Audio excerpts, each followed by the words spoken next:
Egg-poster! Egg-poster!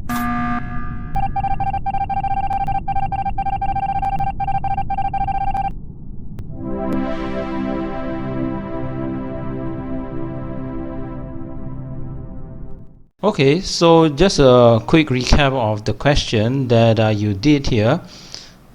So it's from okay. So the question is: it is important that the exercise by government of discretionary powers should be subject to judicial control. Discuss the main types of delegated legislation and consider whether the existing controls over such laws are sufficient. So as we have already discussed previously, that definitely this is only about main types and also about whether or not this existing controls is actually sufficient. Okay, so let's just go through now. Right, so delegated legislation is law made by some person or body other than Parliament. It is because of huge time and financial strain on Parliament. Okay, not bad. There are different types of delegated legislation for laws to be made. In this essay, the types of delegated legislation, the controls available, and the effectiveness will be discussed. Right, so it's good that you actually have the thesis statement here and also a very brief definition on the delegated legislation. Okay, right, so then after that, go straight into the body paragraphs already, because introduction should be short and sweet, sort of. Okay, as long as it is on point, then should be fine already. No problem there. Okay, next one. In many statutes passed by Parliament, the basic framework of the law is laid out with the creation of the detailed rules delegated to others. Okay, that is an interesting way of putting it, but I guess it's still fine. This enabling act or parent act delegates power to others for law in particular areas. Okay, there are three main forms of delegated legislation: statutory instruments, bylaws, and orders in council. I guess this is a ... Okay, so it's fine. Next, okay, so it's fine here, right? No problem. Okay, so start off like this. It's good. Delegated legislation is necessary for a number of reasons. Okay, so now I get into reasons. Good. Parliament does not have the time to debate every detailed rule necessary for efficient government. Okay, Parliament may not have the necessary technical expertise or knowledge required, as they may be very complicated. Okay, it would be better for Parliament to debate the main principles thoroughly, but leave the detail to be filled in by those who have expertise knowledge. Okay, ministers can have the benefit of consultation with the wider range of people before regulations are drawn up. This is to make sure that the regulations are technically accurate and workable. The process of passing an act, okay, this is good. The process of passing an act may take more time, and in emergency situations, Parliament may not be able to pass laws quickly enough when it needs to pass multiple laws. Okay, delegated legislation can also be amended is 1M only, okay, or revoked quickly and easily, so that ministers can respond to new unforeseen situations effectively. Alright, good. So this is the bridging point to the crux of the answer. Okay, right? Because after all, okay, for delegated legislation, even though it didn't actually ask you to talk about the reasons, but it's definitely something that you should touch. Okay, although I would say that it depends on your writing speed and all that. Okay, maybe it is a little bit too detailed. Okay, because after all, the question is not exactly specifically asking you about the reasons for delegated legislation, so maybe you shouldn't actually be spending too much time here. So let me just put a little something here first.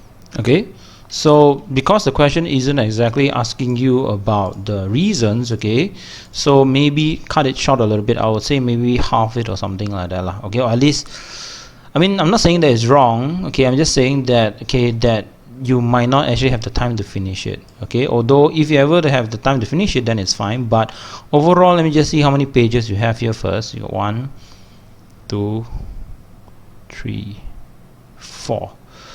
well, this is a regular, how to say, length that I would say. So if you're able to write fast enough in half an hour's time, then it's fine. Okay, all right. So yeah, I mean, this is just, it's not completed. Sorry.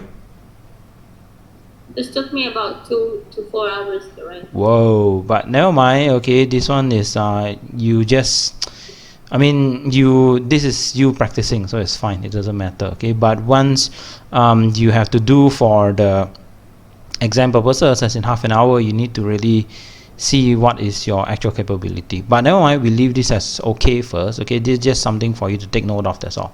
Okay, all right. Okay, let's move on.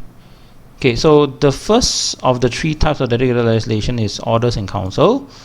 They are approved by the Privy Council and signed by the Queen. They are usually used in times of emergency or transfer of ministerial powers. Okay, the involvement of the monarch is necessary because of the potentially far-reaching consequences of order in council. Okay, since it consists in part the government, legislation is effectively made without going through parliament. Okay, there must be an enabling act which allows the making of such orders on particular topics, and these orders can be made on a wide variety. Okay, this, okay, fine. So this whole part is about the Privy Council. Okay, all right, the orders in council. Okay, so it's fine, good. The second type of delegated legislation is bylaw. These are made by local authorities to cover matters for their own areas, such as town councils, making laws for its own town. Okay, they are also made by public and nationalized bodies and deals with matters in limited jurisdiction. Okay, they have to be approved by the central government. Okay, good. The third type of delegated legislation is statutory instrument. Okay, these are created by Statutory Instruments Act 1946. Okay, these are rules and regulations made by government ministers who have authority to make regulations for areas under their particular responsibility. Okay, these are some. There are some which are very short, covering only one point, and there are some which are very long and complex to include in an act of parliament. There are four types of statutory instruments. Okay, regulations, I think there's a full stop here, right? Okay, fine. Regulations are used to make substantive law. Orders in councils are made by Privy Council and include rubber stamping. Okay, the detailed rules regulating profession, all these commas here. Orders are made by government. These are full stops. Oh, full stops. Okay, all right. Okay, all right. Full stop.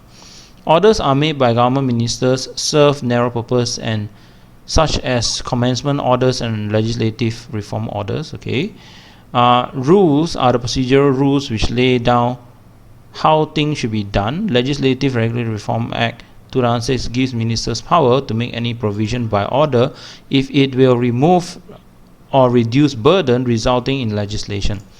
These burdens include the financial cost, administrative inconvenience, certain obstacles, or it should be. Okay, I think there's something wrong here. I mean, grammatically, these burdens include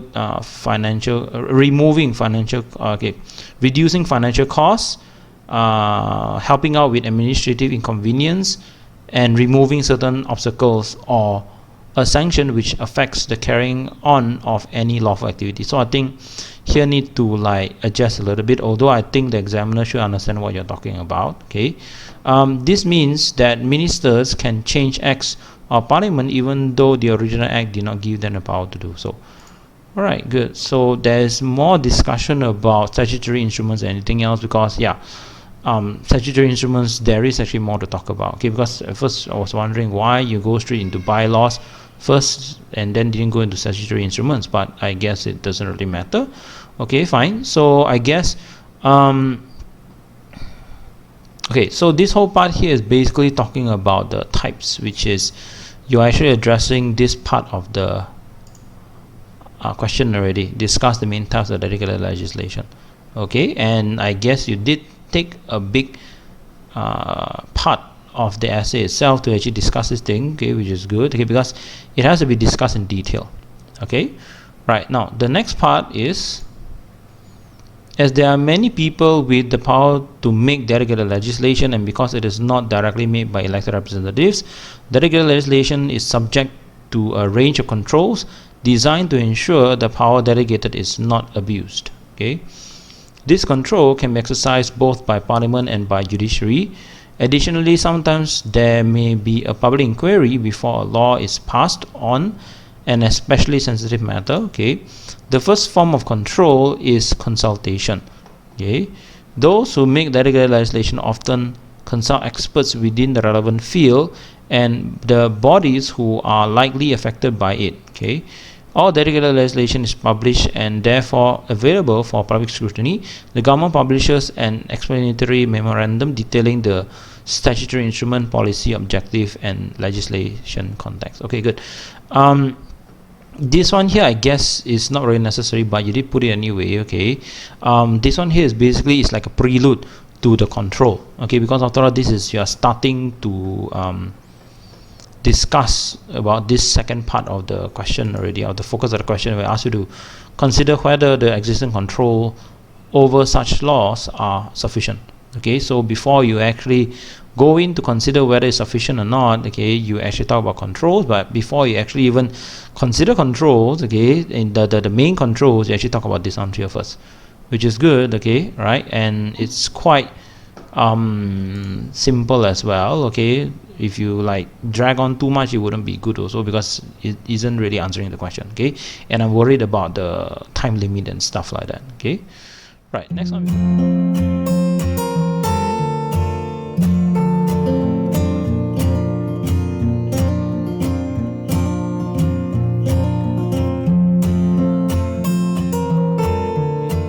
Right, next one we continue. Control by Parliament is fairly limited, though initial control with the Enabling Act is in place, which sets the boundaries within which the delegated legislation is to be made. Okay, however, there are a number of ways in which Parliament can oversee delegated legislation. All right, good.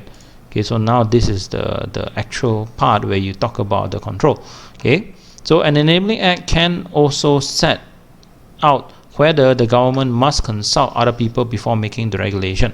Parliament also retains control over the legislation, as it can repeal the powers on the Enabling Act at any time. Right, good. Okay, now you go into the more specifics. Okay, good. In negative resolution procedure, most relevant statutory instruments will be law unless rejected by Parliament in 40 days.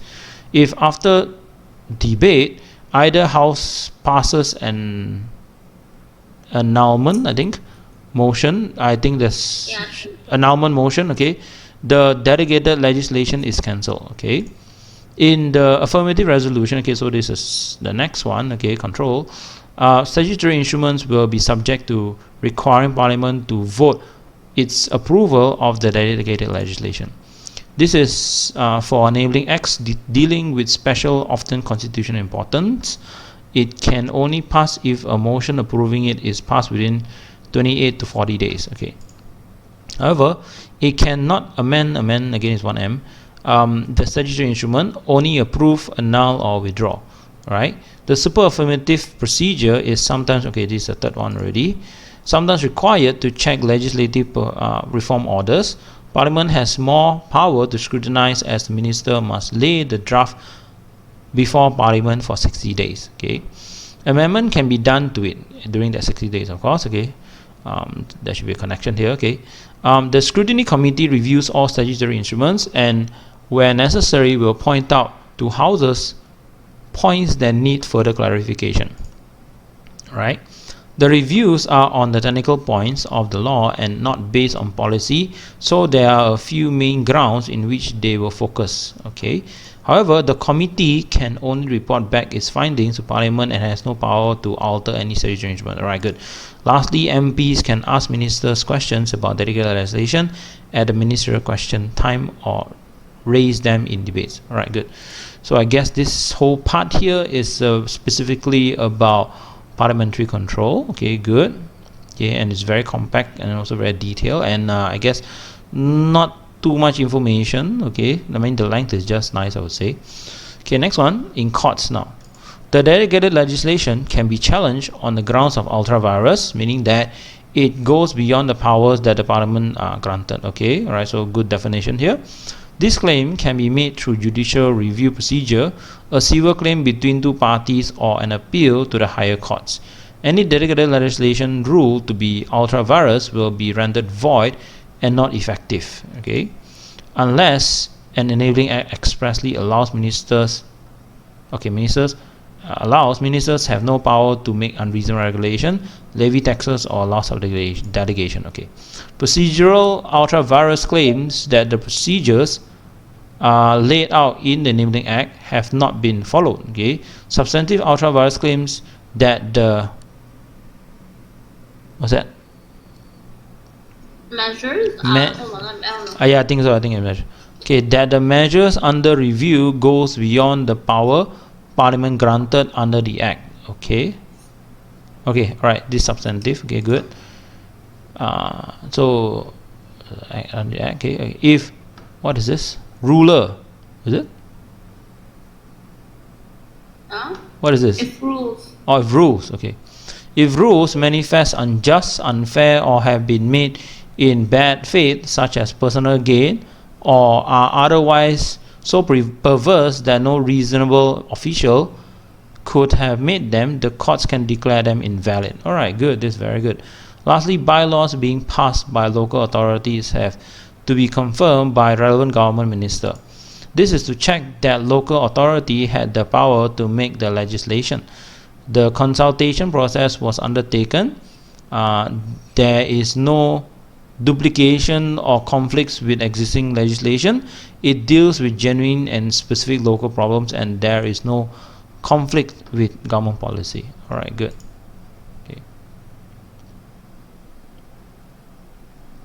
Okay, so that whole part there is the regarding the control by the courts, but you are actually missing some examples. Okay, for this part here, right, regarding the control of parliament. Okay, there is actually, I mean, it's fine if you don't have the case example. Okay, because after all, it's only about parliament's control. Okay, but judicial control, definitely there is this case example. Do you remember the mushroom case? Yeah. Right, so there should actually, hold on, Yeah, I can see it. Agriculture, horizontal. Yeah, there should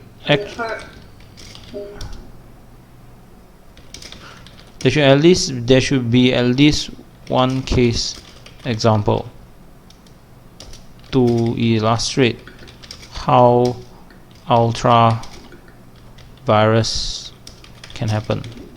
Okay, because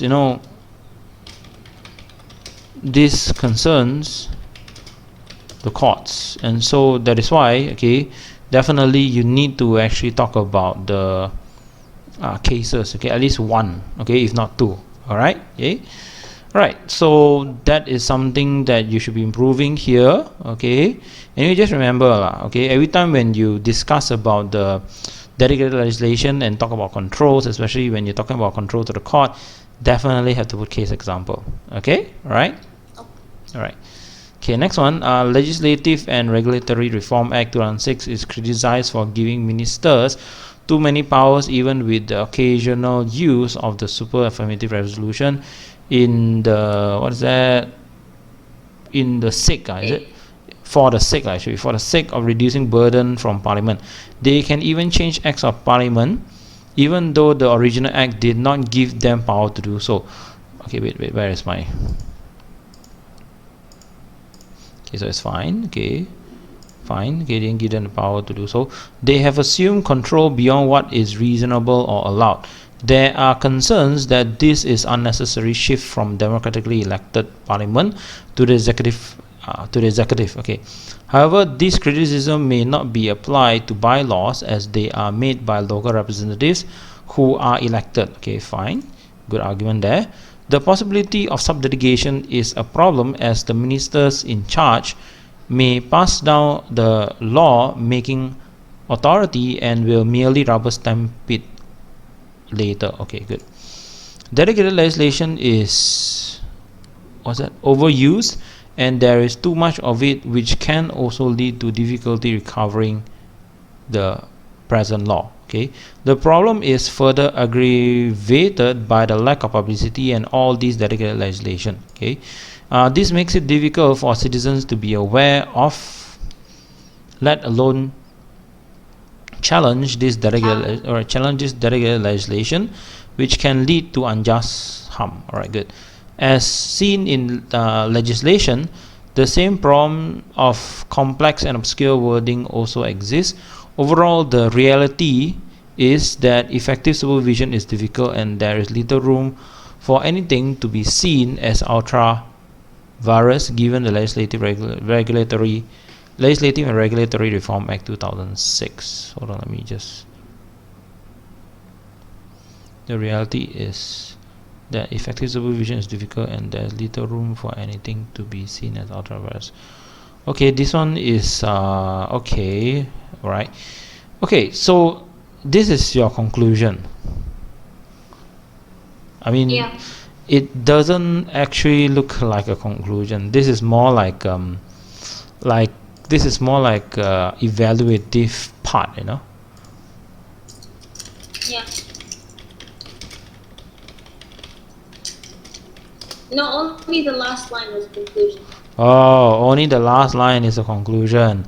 Okay, you mean this part here? Somehow Alright, no. Your conclusion has to be like a separate paragraph, and it has to be a little bit more than one sentence. Okay, but I understand that you actually wrote a lot already, so that's why, okay, I feel that the part that you should be cutting down on is this part here. Firstly, no. The reason is one thing. Okay, this part here I don't think is necessary at all. Okay, even if you want to put this part here is where you just talk about there are controls, general controls and something like that. Okay, I don't think this is necessary. Okay, or you can put this, cram it together with control of parliament and also control by the courts. Okay, right? So yeah, so I think that this part here should actually either be cut off completely or crammed into the other points there. Okay, then yeah, and then this part here regarding the reasons should definitely cut down. Okay, so that you can have enough space to actually write your conclusion. Okay, because this part here, this last part here, all right, where you actually did the say this is actually evaluative part, right? Okay, it is an evaluative part of the essay. Okay, so this part here is relevant. This part here definitely have it here. Okay, must have it here, because why? The question is, after all, asking you, okay, to consider whether existing controls over such laws are sufficient. So definitely has to be there. But you know what, I would say that another thing that you should be doing here for this evaluative component is that you should give your own opinion, as in after discussing some of these facts already, okay, regarding it's more like a good and bad, more like advantages and disadvantages of the controls, you know, here. So it will be good for you to actually add on something like your own opinion. So it will be good, okay, to add on your own opinion on whether or not it is sufficient control, rather than just giving, you know, textbook answer. Okay, this is the part where, you know, if you give your own stuff a little bit, okay, after of course you give all the facts and all that already, okay, more or less the textbook answer already, okay, it will be good for you to just inject your own stuff there as well, so that it will be uniquely you, and then it will be seen as being more critical and all that. Okay, the biggest problem, okay, I would say, is the conclusion here.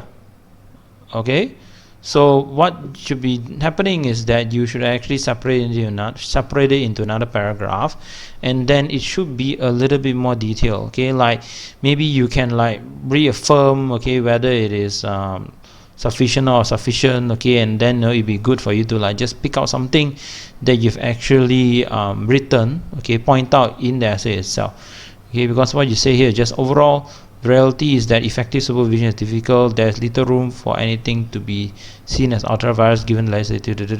You need to explain yourself a little bit more by picking out something from your overall discussion, Ken, which relates to whatever it is that you say here. Understand? Alright.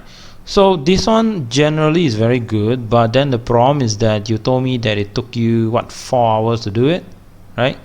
So never mind, okay, because this is the first. It took me. Sorry? Sorry? It took me 2 days. So the first day. Oh, took you 2 days. But because Yeah. because I did it wrong the first 2 Oh, times I tried to do it for this two. alright, okay, never mind. Alright. But yeah, so it basically took you a long time to do, okay. The actual exam itself, okay, you need to actually do it in half an hour's time. And I'm afraid that But you. I think with Sorry? I think with the I think when referring to a book or because I refer both to the slides and the book. Yeah. I tried to read both and that's right. Mm-hmm. So I think that takes me longer to do. Yeah, definitely. Okay, so I would say that never mind, this is the first time that you're doing, okay, but at least the answer is spot on more or less there, okay, very detailed and all that. But okay, because you are I mean, I have to also advise you on the writing strategy and all that also. That's why I tell you, okay, certain things you need to cut down and certain things you need to leave it out completely. Understand? Right? But overall I would say this is 20 mark answer, I guess. This one should be overall mark,